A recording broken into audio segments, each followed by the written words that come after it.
Building a spacecraft takes just about everything technical in the encyclopedia. You have to build a little microcosm out there, and everything that it takes to be a functioning human being on the ground, you have to replicate out there. When you decide to do it internationally, then it truly does become a representation of the Earth from which we come. And so we bring all of our problems, requiring all the solutions with us. Whether it's environmental or food or political or financial, we all have to face it. So this becomes a little laboratory, a testing ground where we can do that.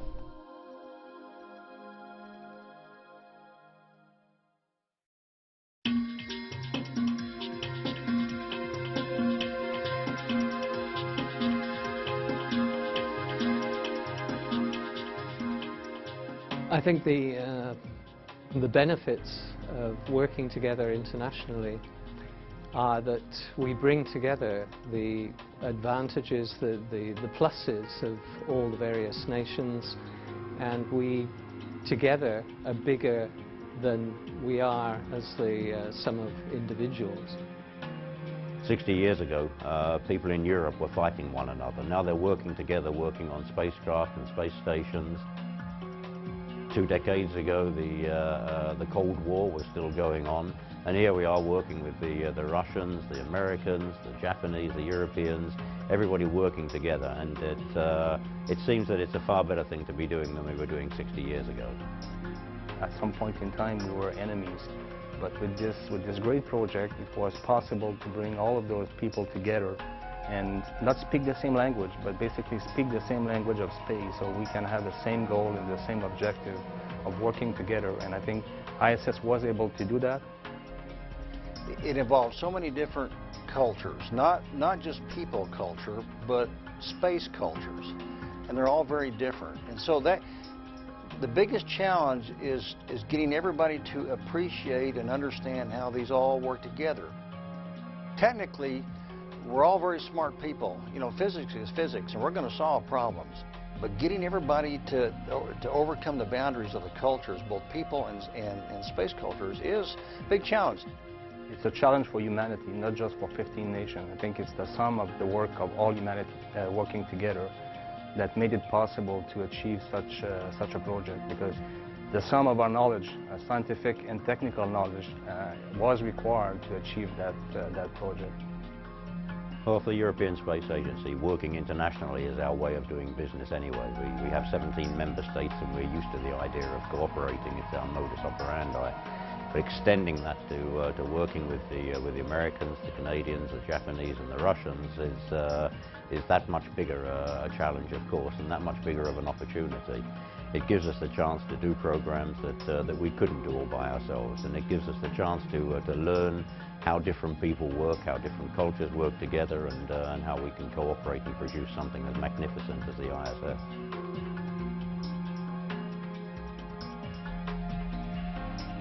The beginning of space station. The FGB was a signature element almost of this international cooperation. It was a Russian-built module, but it was built for the U.S. It was launched in Kazakhstan. So just to begin with, that one module was an international module before it ever got to orbit. It was an international effort.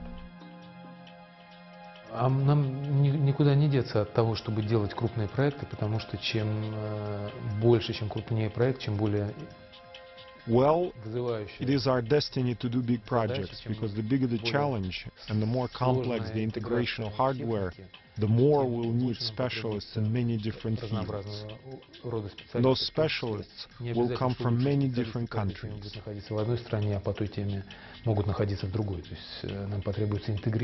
In the future, we'll need to integrate together people from different disciplines in different countries.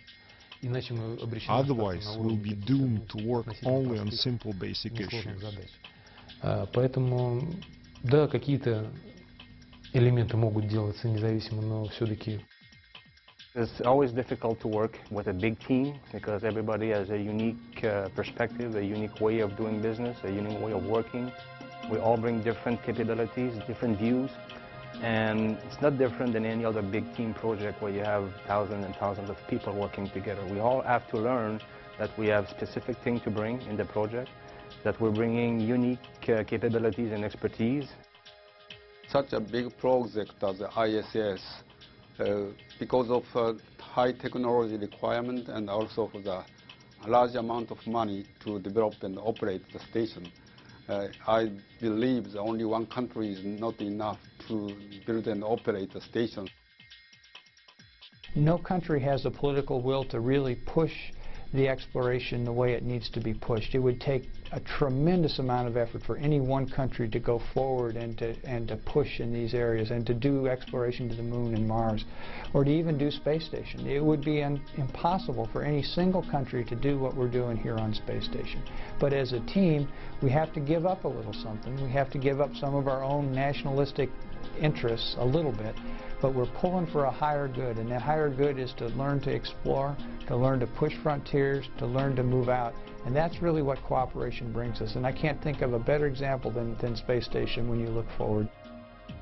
One of the great positives has been the way that we have been able to work together in times of great difficulty.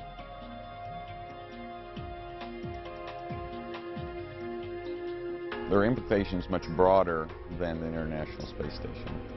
When you ask a question about the challenges associated with that and the benefits associated with that, if you reach to the very basic answer to that question, to me it's as simple as when countries learn to work together, it's like working together with your friends, working together with your co-workers at work.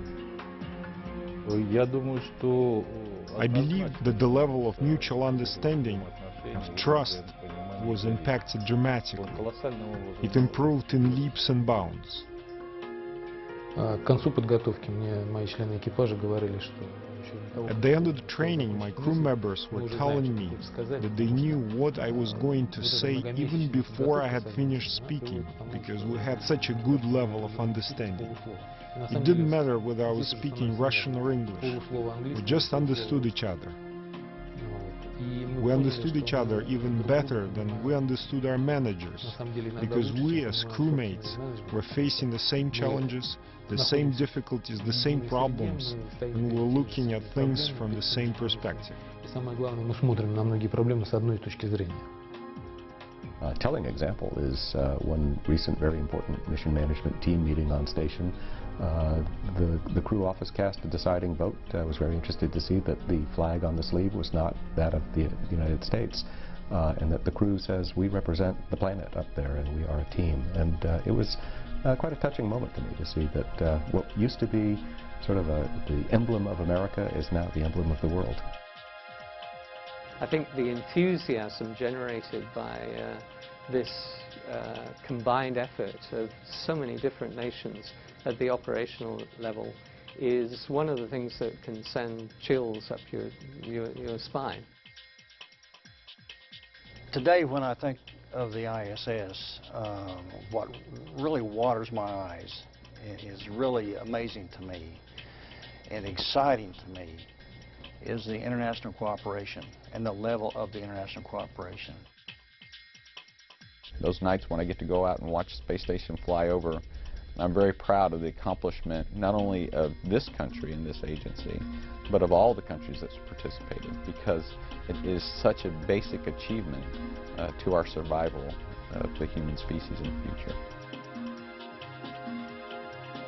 This is really the key to the future, to learn how to operate internationally, to make those trades, to make those decisions, to do the best thing, not just for one country, but for the overall good of all the partners that are participating. That will be the real challenge as we move forward to more dynamic and more challenging environments, even beyond space station. One of the things I love about coming to work here is that I will have the opportunity to greet people in several different languages during the day. You don't necessarily know when you go to the coffee pot if you'll be hearing English, French, Italian, German, Russian. It's all in Japanese. It's all spoken here, and it's almost like a little United Nations. Starfleet Academy comes to mind. The sense that this is a united project where it doesn't really matter about your cultural origins.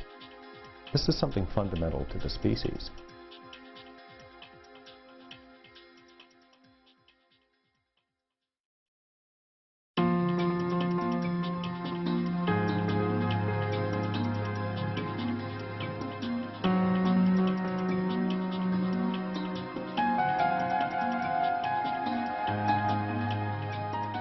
as you look through history, there are many great achievements that you could point to in terms of stretching technology of the time and of the moment. Got all the wonders of the world that we know of in history, both in ancient history and modern history. I think the ISS is the greatest human endeavor ever in the history of the world in terms of complexity and the challenges that are brought with that complexity. When you work with the Russians, one of the things we struggle with is interpretation. So we hire interpreters to help us. We're not fluent in Russian. Our Russian colleagues are not fluent in English. There was a time period where we were working in MCC Moscow with our Russian colleagues. And one of the guys was talking to the interpreter and said, I need you to go to the copy shop and get 20 copies of this document. And the interpreter looked at him, and the American couldn't understand, what was so hard about this. Tell this guy we need, a copy shop to go get 20 copies. And the interpreter had a thick accent, and he said, why would you go to the coffee shop? He thought he was saying coffee shop. And it's just little things like that that we work with, that you sometimes stumble across on day-to-day activities. When I was up on the International Space Station, initially I lived with another American and a Russian, and then that transitioned to me living with two Russians. And so the whole dynamic of being up there changed. For example, the language changed. Initially we spoke primarily in English, and then it changed into primarily Russian. We also talked about our culture. Every evening we would get together, have dinner together, and we would discuss different words in our specific languages because they might have some idiosyncrasies of where they came from and the origins. And it's very fun to explore each other's culture that way. And that's a very unique setting up on the International Space Station where we get people from all over the world living and working together and actually relaxing and recreating and discussing their cultures together. Even now on American holidays, my mom was very surprised on Christmas. My BlackBerry rang 4 times, and not one of those times was from one of my American friends. They were all from my Russian friends who don't celebrate Christmas at the same time we do. So it tells me that not only did we do a great job preparing the International Space Station for its flight, but we also were able in the process to establish long-lasting friendships and personal relationships that will carry on long after the International Space Station has faded from our memories.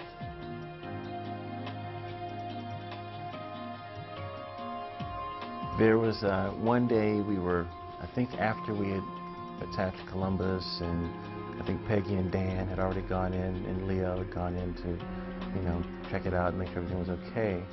Then we started the work of moving racks and putting on handrails and different things. And so if you happen to be in Peggy's, sphere of influence, if you were floating by Peggy, there was always a moment where she would grab you and snatch you and say, hey, what are you doing? Come in here and help me tie on these handrails, or help me do this. And so you always make sure that if you were in Peggy's sphere, that you knew that you might be getting put to work. April Fool's Day, Garrett went down to the Russian segment, and I couldn't believe, what's going on? It's time for the daily planning conference. And before I called the ground to ask them, he was calling the ground. I'm like, hey, dude, I'm still here. I'm not gone yet. Why are you talking to the ground? And so he's like asking them if they were on board yet. And the ground said, yeah, they were on board with KU, which meant they were watching us.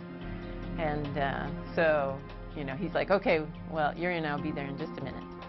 And I'm talking to the ground saying, I have no idea what he's up to at this point. And he shows up in the lab module with Yuri, which I think is a pretty major accomplishment. And they have blow-up plastic swords. And they did a mutiny. They tried to beat him, and of course, whip Garrett around. But it was a lot of fun. So his mutiny, he did an April Fool's mutiny with Yuri. They had 3 demands. One was he wanted a hot tub, he wanted the station to fly in the other, to fly backwards, and then he wanted pizza delivered.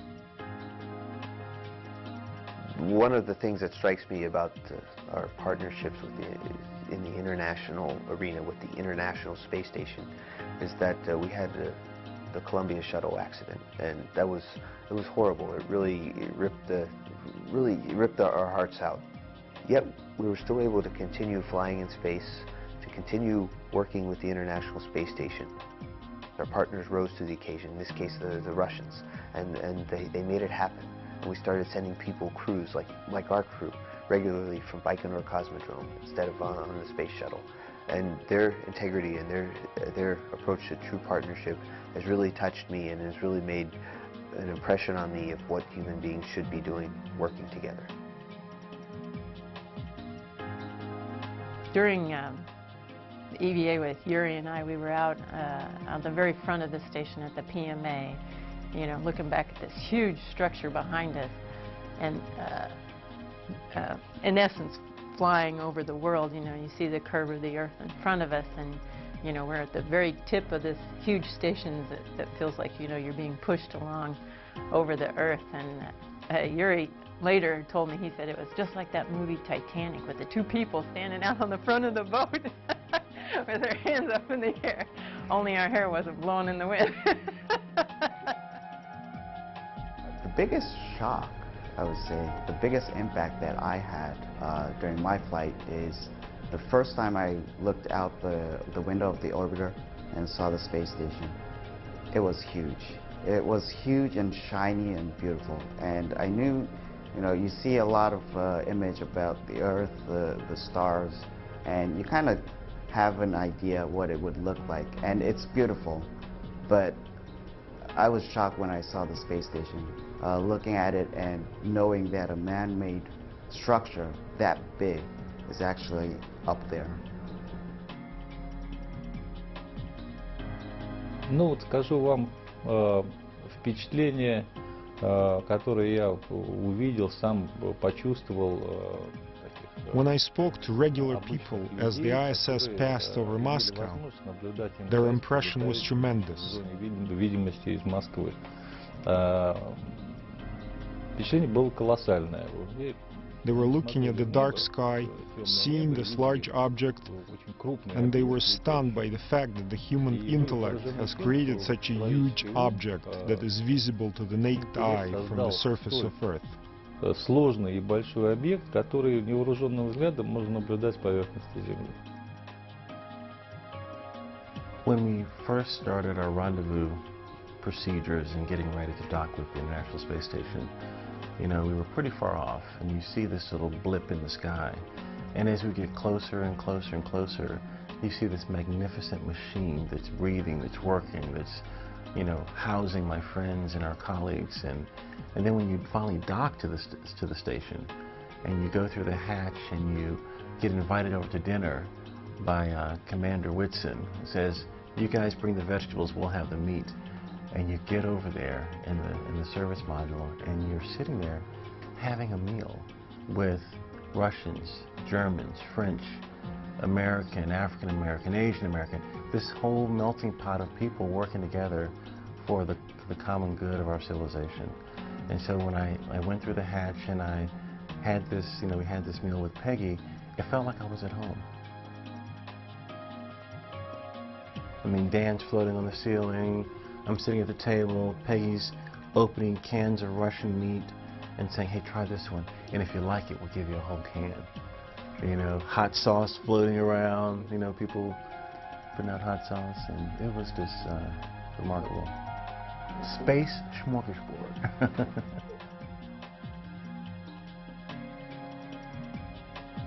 I think the more glorious part of space travel is the launch, and so everybody thinks about space travel during a shuttle launch or a Soyuz launch. But the International Space Station is a little bit more unique because people are actually living and working up in space 24 hours a day, 7 days a week, 365 days a year. And what that means is that there's a myriad of people on the ground all over the world making sure that every aspect of that spacecraft is working correctly and the crew on board is healthy and safe. This is very important because when we fly in space, where it's not just us by ourselves, it's our whole family behind us, it's all of our friends behind us, it's our colleagues. We're all working together on something wonderful, and as an astronaut, we're just the point of the spear, the tip of the iceberg of everyone behind us. And the more we can be in touch with the people that are supporting us, the better job that we can do. You know, when Peggy sent me a picture of the node Harmony, and when I looked at that, I saw the node installed in space, but then I quickly flashed back below the debris panels and saw the ammonia lines, and I remember sitting there with the ammonia technicians as we're trying to torque down the fittings on the ammonia lines to get them so they wouldn't leak. And it was a real challenge for them to get the right torque settings and to get them in the right configuration, and they worked with such craftsmanship and such skill to get that exactly right. It's amazing. So when I see the node, I think of the hardware, but then I think of the technicians with their hands on the wrench, figuring out exactly the right way to get the fittings set in place. The instructors who prepared us, the flight controller team who worked 24/7, even while we were asleep, they prepared the procedures. They made sure they knew the malfunctions in and out, and if something happened, you know, they're on top of it right away. So that's basically why this mission went smoothly. 24/7, around the clock, there are people around the world working, looking out after us aboard the International Space Station and looking out after the space station itself. And as we go around the planet, we fly over everybody and we just look down and say, wow, thanks for working with us. Thanks for coming in and making our day, making it so we can do our job aboard the space station. Thank you.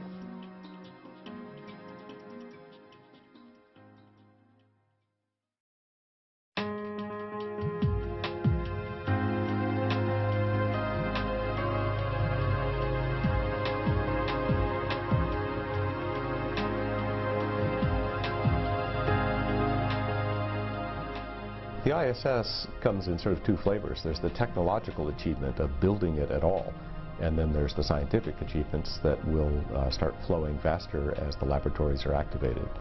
The achievement of building it is one of the great new steps up in the space effort. And so the engineering challenge of bootstrapping up from parts that are not capable of surviving on their own, having to care for them on the launch, having to integrate them in, to activate them and keep the viable space station running in all stages of development. It's one of the hardest technical things that we've ever tried to do. When I talk to folks all over, I mention that none of these parts have been put together on Earth, and I think they all stop and go, wow, that's pretty incredible, because when they get up to space, they all magically fit together, which means the cooperation on the engineering and technical side is really working. We built different parts of the space station across the world. All these pieces are built in different locations. We fly them up and then we put them together in space. I mean, imagine the troubles you have just in your own home, in the garage working on something. How many times you run the Home Depot or run the Lowe's to go fix a part? Well, we don't have that luxury in space. And we bring all these pieces of equipment up there, they put together and they work. The ISS role now is learning about all those things that we thought we were smart enough to design around, but turns out maybe there was still a thing or two we needed to learn. I think the biggest lessons learned from us are the ones where we find out why things didn't work exactly the way we planned on them working. Поэтому, если уж говорить о значении, if we talk about the significance of the ISS, the entire station is one large experiment in the area of integration and cooperation. Here, we learn to achieve results despite the problems. И как решать те проблемы, которые возникают, потому что there is no project to date, and probably not one anytime in the near future, that has taken multiple countries, brought them together, and developed a product that is a #1 product, first-rate product that is doing science activities.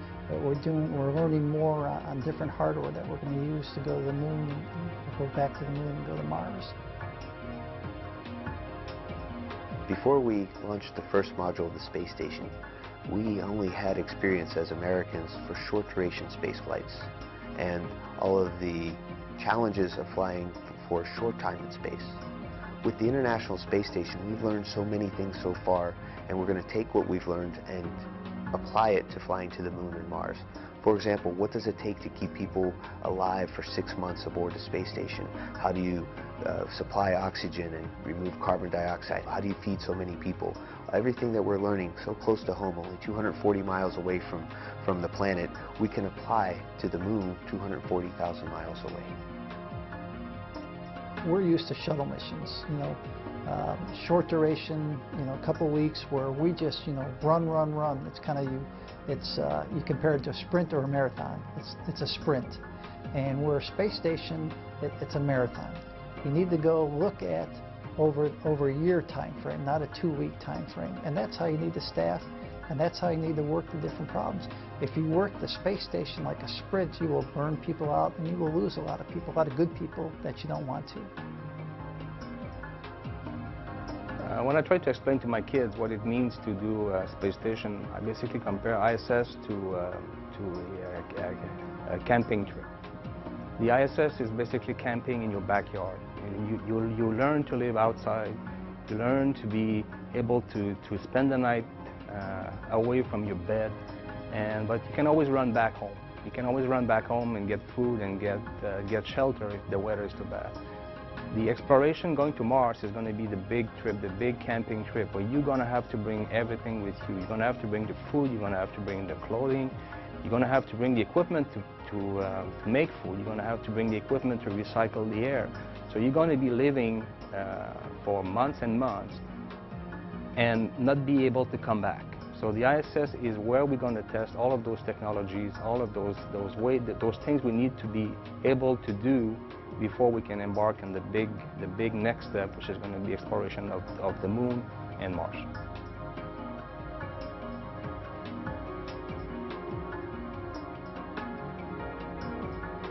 To look out the window from the space station, a space shuttle, or any spacecraft and view the Earth is just a magnificent experience to see all of the details of the planet's surface. The planet is vibrant when you look at it. I mean, that we are endeavoring in search for life elsewhere. It's very obvious that there's life on Earth. It speaks of a vibrancy of life. I had a reporter ask me today, what was the most beautiful thing? And I was like, oh, how do you pick? Because there's just so many different things that are so beautiful. Everything from the glaciers in Patagonia, the coral reefs in the Caribbean, just even the warm color that gets reflected off the planet into the station when you're passing over the northern Africa, the Sahara Desert. Just that peachy color comes up through the station. When I've gone to schools and talked to kids, I've mentioned what you see from space, what you see from when you look out the window, particularly at the planet, because that's pretty neat. So there's two impressions that that have stuck with me, and one which you've probably heard before is when you look at the planet, you see craters, you see cracks, you see different colors of the oceans. You sort of look at our planet like we would look at the moon or Mars, and you see all those other things, not necessarily countries. You just see big land masses, and you wonder what smashed into it at some point in time, or how did that crack become there. That's what you think about. You don't think about that there are borders between countries. And it's really obvious that those borders are just what we draw on a piece of paper. They're not really there.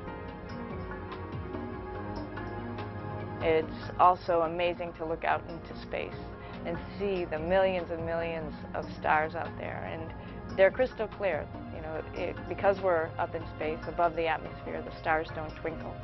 And so you could see them like points of light, and you can actually see in space, it's 3D.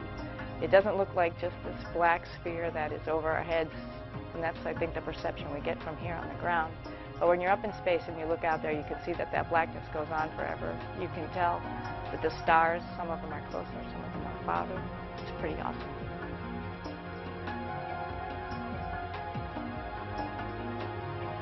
I think the most exciting thing about Space Station is the fact that we're starting to do what I call kind of basic research or discovery kind of science.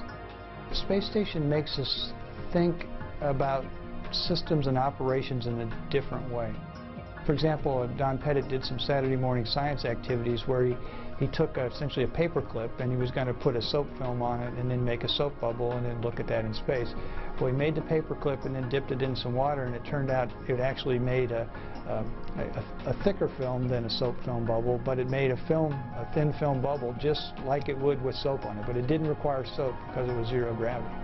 So then he took that little water bubble kind of thing, and then he put some salt in it from his lunch kit, and then grew some thin film or thick film crystals in 2D.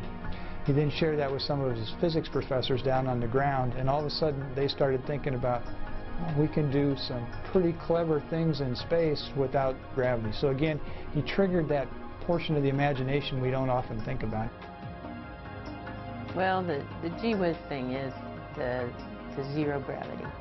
Having a long-term laboratory with zero gravity is very unique, and I think it's one that I hope that we will reap the benefits from in the future from a scientific perspective in a much more active way. When we were looking at ultrasound, we have the ultrasound equipment on board Space Station. We bring images down of the heart. And then we could also thought about using that for bones, and so we could go look at bones. And so we did that because we didn't have an X-ray machine on orbit. Well, then some folks in the Detroit area were working with us, and they saw that, and they said, well, maybe we could use ultrasound now in terrestrial applications. So the Red Wings hockey team now uses ultrasound on the side of the hockey rink to X-ray for sprained or broken ankles, and they can do it without having to take a player off the ice and back to an X-ray machine. They can actually do it with ultrasound equipment on the sideline. It's also starting to get picked up now in some kids soccer in the Detroit area where, again, parents can use an ultrasound device to scan an ankle of a child and then have that sent via telephone back to a hospital where a doctor can take a look at it and determine right away if there's a broken ankle or not. So again, it's not anything unique about Space Station, but it made us think about a problem where we didn't have an X-ray machine on orbit in a different way, and we discovered something, an application that we could use on the ground in a new way. We changed as a species when we conquered fire, when we put wind in our sails and connected little tribes of 20 and 30 people into nations of 20 and 30 million.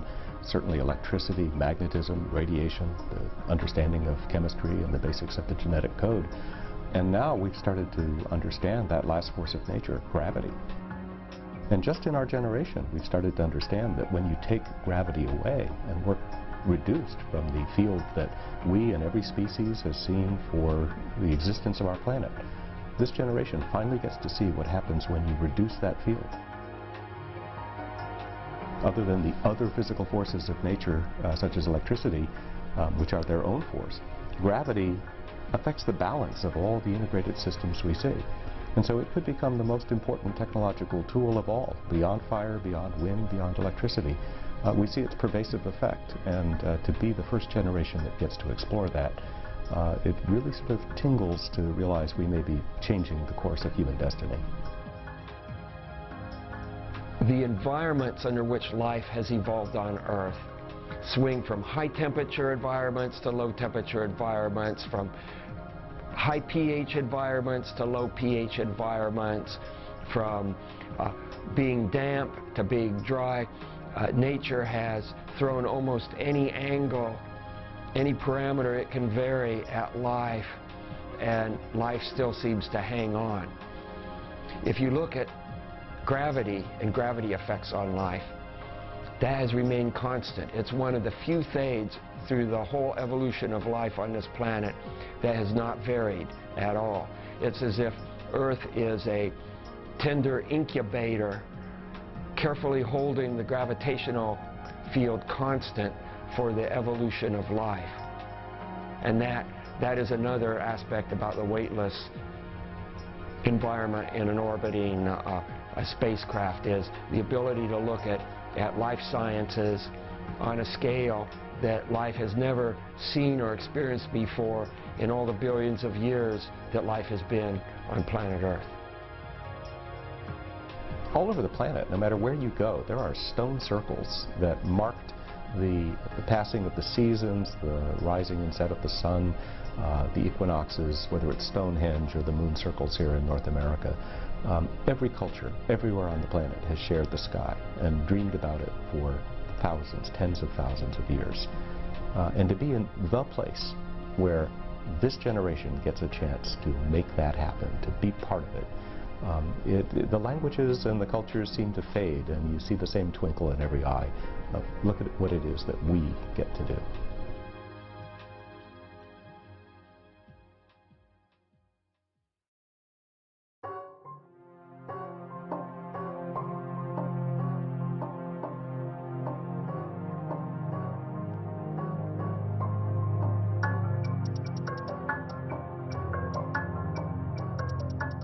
Sometimes we don't do as good a job as we should at exposing what we're doing in space station to the younger group or to the kids. You know, we've done a couple things where we've done some pennant contests in the U.S. side. We've done the Name the Node contest for Node 2 for Harmony, and I think what's really exciting is we asked the students to actually build a little mock-up of the node, so they had to actually take cardboard and tinfoil and actually build a node that mimicked what we have on Node 2. And then we asked them to talk about what its function is and to understand what it is from an engineering standpoint. And the neat thing was that the kids really grasped on to the concept that when they named it Harmony, I can't think of a better name than the name that they gave it, because at one end is attached the U.S. laboratory, at the other end is attached the Columbus module, and at the other end is attached the Kibo module. So if there's ever a name that fits, Harmony, where the 3 research labs of the world are united in one place, they're done in Node 2. And we could have had all the marketing agents and all the fancy old folks try to figure that out. But when the kids came up with that, and I think there were six or so schools that came up with that name, it was just amazing. When I go out and talk to school kids these days, middle school, elementary school kids, and I talk to them about the International Space Station, and some of them have actually been able to see it go overhead with all its new shiny modules and its solar array wings, and they see this, and they have, since they've been alive, it's been constantly orbiting the Earth. And this research facility, this home for astronauts, will be used to develop new materials, come up with new methods for doing maybe even surgery, for helping these young kids that may take some of that technology that we develop and fold it into their education. Maybe they're going to be doctors. And so what we develop here, what they've seen during their lifetime, is probably going to be something that helps them help us as a civilization. Science and technology is not the only way to look at ISS. We have to look at it from the point of view that all mankind needs to work together to get there. So young people, they could be engineers, they could be scientists, they could be firemen, they could be policemen, they could be... All of those people are needed for some small group of people to be able to build the ISS or to go beyond. So people need to be inspired of what humanity can do, what we can do as a species out there. But it doesn't mean that we all have to be engineers, or we all have to be rocket scientists to achieve that. People need to be working all fields, but they can be inspired by the vision that what they do in their field of activity, whatever it is, can be useful to achieve that overall goal that mankind will go elsewhere in the universe at some point in time. Years ago, we had a deputy program manager named Frank Culbertson. In fact, he flew on board the International Space Station, and In the interim between the Mir space station, that was the Russian space station, and before we put the first humans on board the International Space Station, he said, you know, I have a son, Frank Jr., and during that time he goes, you know, this is the first time in his life that there were no humans permanently in space. Because it's a big deal. Since that time we have humans on board. So kids that were born after 2000, the fall of 2000, have never known a time in their lives when there weren't humans in space. And I hope that that is our future. My favorite thing is being able to sit with my kids at home on an afternoon or at night in the summer, where you can enjoy the good weather, clear sky, and you sit there and you are talking, and you look at your watch and say, look up there, the station is coming. And they all say, what is that? The station? Yeah, the space station. Now we start talking about it, and they start asking questions of what I do and why am I involved and why they want to be, and they have an interest in learning. So for me, the station is a way to unite people, and just sitting around a fire camp and discussing something. But it's a way, we have a bright star that is out there, or that was built by mankind. There was a kid that I hadn't interacted with directly, but indirectly, by leaving a message on his friend's answering machine when he had broken his leg riding on a BMX bike. And his friend took the tape to school from the answering machine and played it for his friend, RJ, who was reading 2 levels below the grade that he was in. After hearing the tape, after doing a little research and saying that, hey, he's an astronaut, he's a football player, well, I should study harder and be better. And this kid went from reading 2 grade levels below where it should have been within 6 months to reading on his level, and then a few months later above his level. So working in an environment that exposes our next generation of explorers to great people, great wonderful things, allow them to pick themselves up and do better, which in turn picks our civilization up and makes us a better civilization. We have the ability to talk on the ham radio to kids all over the world, and they have some of the most amazing questions. There was one time when somebody called up and asked me how the nematoids were doing, and I actually had to find out that we had nematoids on board and what they were. They're worms, and the kids in this classroom are watching them grow, but unfortunately we couldn't see them grow. But that's just an example of some of the amazing questions that you get. Another kid asked me how a spider would build its web in space, and I don't know. This is pretty amazing questions that kids ask you. Kids get grossed out a little bit that we don't have a shower up in space, and so when you're up living on the International Space Station, you might be 6 months without a real shower. Essentially, you have a sponge bath is what you do every day. And yeah, you do get pretty sweaty because you're working out. But surprisingly enough, when the shuttle crew came to pick me up, was one of my first questions, do I smell? And they said I didn't smell, and they said my hair didn't look greasy, so I was pretty happy with that.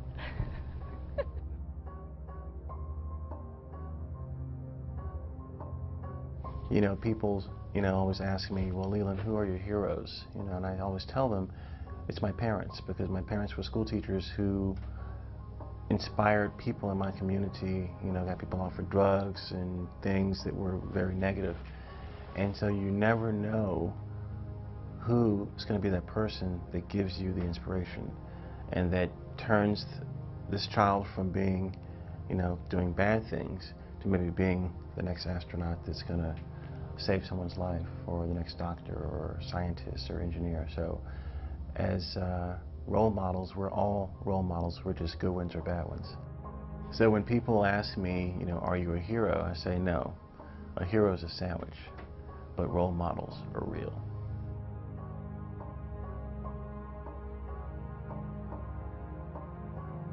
It's important for us to remind ourselves periodically that the ISS is not an end to itself, but a means to an end. and to fulfill the vision of exploration, to go back to the moon, establish at least a semi-permanent, if not permanent presence there, and then looking ahead for exploration of Mars and elsewhere in the solar system.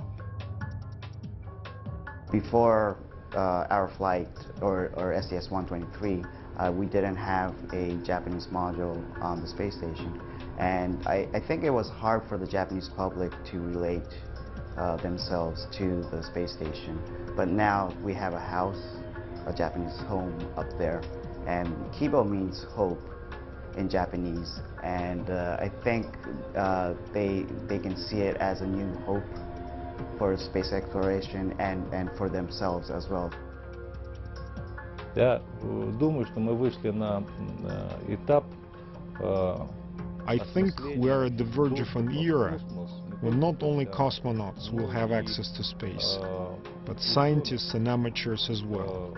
Где-то любителей, где-то непрофессионалов, которые должны пройти подготовку, но возможности доступа Space will be open to mankind. Возможности доступа человека в космос. I think way off in the future, when people look back historically at what the ISS accomplished, they will acknowledge that the ISS broke the frontier on how to live and work in space over a long period of time, and to sustain that operation from the ground over a long period of time. And I firmly believe that the ISS is, in part anyway, setting the framework and the foundation to be able to do that for future exploration. I think it'll also be a model historically for international endeavors with up to this time in history that are without comparison in terms of all the complexity and the scope and the magnitude and the depth of that international partnership. During the first part of space station construction, we were able to have a strong science program. Now that we're finished building the space station, we are going to be able to accomplish the dreams, the initial dreams that we had for everything that we can do by having zero gravity, by having a vibration-free environment, by looking at how flames, how materials, how new protein crystals, all these things will grow in space, and we will get so much more for our science bang for the buck now that we're station complete. I think the ISS, the International Space Station, just like all of space exploration historically, cannot help but bring great inspiration to young people as they're growing up and looking ahead to the future of their life and what they're going to do. I think that's one of the intangible benefits that we need to acknowledge and remind ourselves of the ISS is the inspiration. Even though young people may not know another time that other than the ISS being on orbit because they're too young, they will become aware of it over time through the study of history. And I think, you know, we emphasize science and engineering and math and all of those topics, and we should, but that's not to diminish the importance of history, to understand where we've come from so that we know where we are, to better envision where we're going. When we have discussions with anyone about what it is to inspire the younger generation to participate in space travel and exploration, one of the big answers you get often is we need to inspire them so they will study math and engineering. And one of the things the International Space Station, I think, has taught all of us is that it's much, much more than math and science.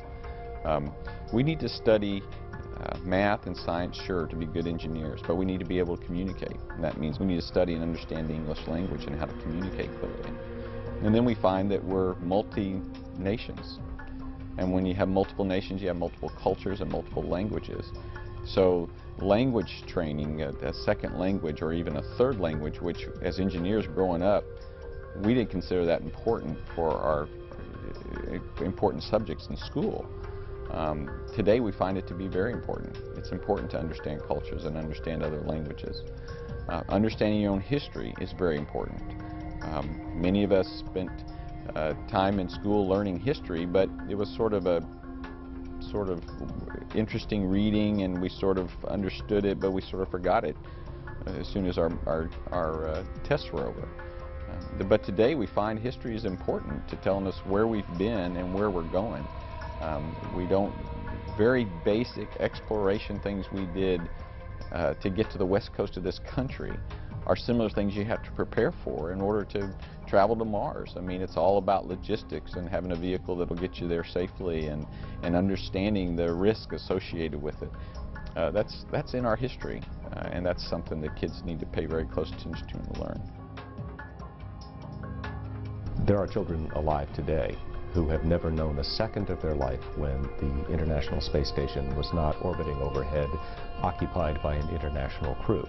And as these children have grown, they've seen that station grow brighter and brighter, and they have regular opportunities each week or every other week to get outside and see it come overhead, and to share that experience in a world that is rapidly uniting. The International Space Station is a model of how that world will come together and solve enormous technical problems. The children all over the planet can see it grow, can read about its progress, and they will come to realize that this is the time when the human species left the planet for good, when we became a spacefaring species. If they've lived their entire lives to date without having all humans back on the planet, and look up and see this project developing overhead, I think that's inspiration enough to say, this is my moment to do something great for mankind.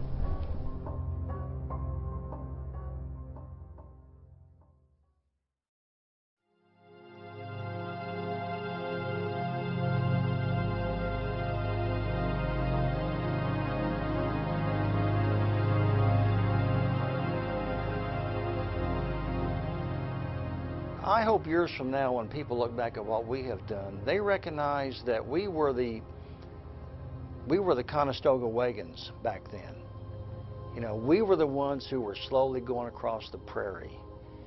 And by the way, these Conestoga wagons had people in them. We did not send the Conestoga wagons across the prairies with just oxen, unmanned. We had people in them, and people solved the problems. Конечно, с оптимизмом, потому что я считаю, что, понимаете, пилотируемая космонавтика... I look to the future with optimism. You know, the future of manned spaceflight, regardless of all the arguments made against it, because people will keep arguing whether robots can do a better job than people in space. I think that robots and people complement each other. О том, самое главное, что пилотируемый космос, он постоянно держит как бы... Manned spaceflight is a very effective factor for maintaining the readiness of the industry to respond to the challenges of space. Because of this, I believe that manned spaceflight has a very bright future. На этом фоне я считаю, что пилотируемая космонавтика, она имеет очень большую перспективу. If you look at all the countries that have come together through Europe and us that used to be sometimes politically not such good friends, but now we're all pulling forward and pulling for the same higher goal, it's a tremendous testimony to what we can do as a team if we all work together. I didn't understand this quote from Kalpana Chawla. At one point in time she had said that she was a citizen of the universe, and I thought, that sounds a little hokey, that sounds a little corny, but I think I didn't understand that until I went to space, because you really sort of, one of the things I've mentioned before is when you're up in space and you look down at the planet, you don't see borders between countries. You really feel like you are from that planet. And that's one impression when you're looking down, but then when you're looking out into space, you feel like our planet is just one of the very, very many small little pieces that are part of the whole universe. And so you sort of feel like even just part of Earth is just a little citizen of our universe. And so I think that's a better description of all of us here. We're just citizens of the universe. History is full of people planting flags everywhere. We've done it. The settling of the North American continent, anywhere that humans have gone, they've wanted to plant flags. And certainly we carry the flags of many nations aboard the space station. But I think that when people look back at this era of space exploration, they'll realize that's the time that people looked back at the planet and said, I'm from that planet and not from that country. As Carl Sagan said, when we get to Mars, Earth will be a pale blue dot, and you won't really care which side of it you came from. And I think people will remember this program as the first time that the world started to think that way.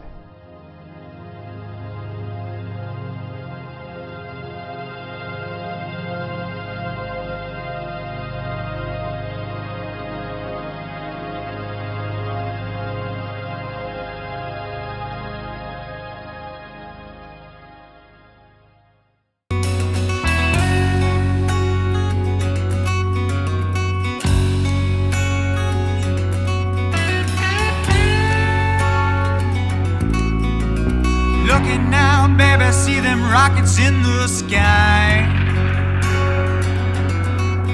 Somewhere there's someone steady staring upwards as they die. Some folks is frowning, doubting, but we'd never play around.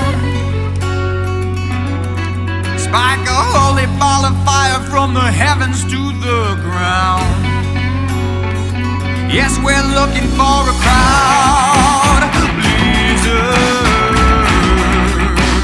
Rockets in the sky.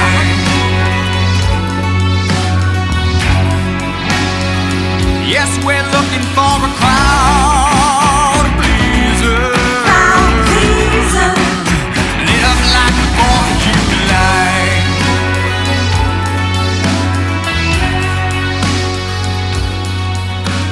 Beautiful and deadly like a devil femme fatale.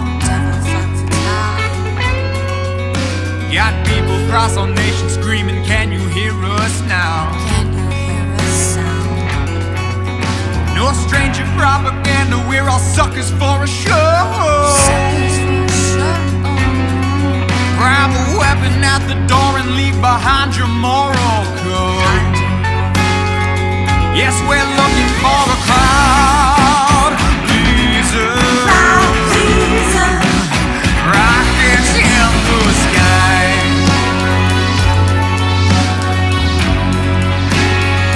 Yes, we're looking for a crowd pleaser. Crowd pleaser. Lit up like the 4th of July.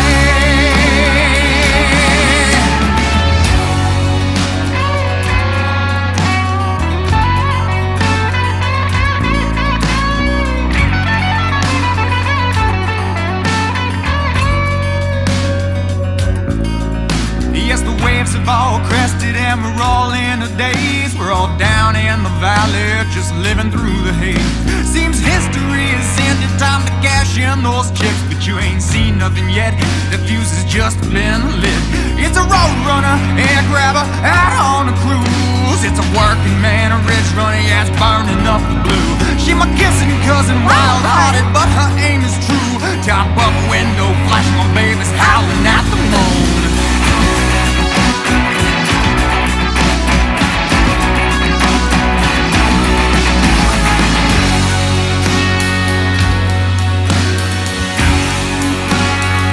Yes, we're looking for a crowd pleaser. Crowd pleaser. Lit up like the 4th of July.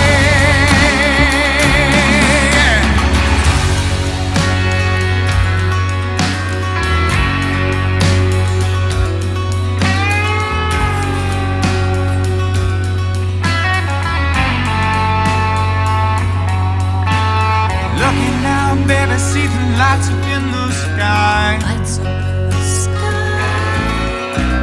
Looking now, baby, see the rockets in the sky.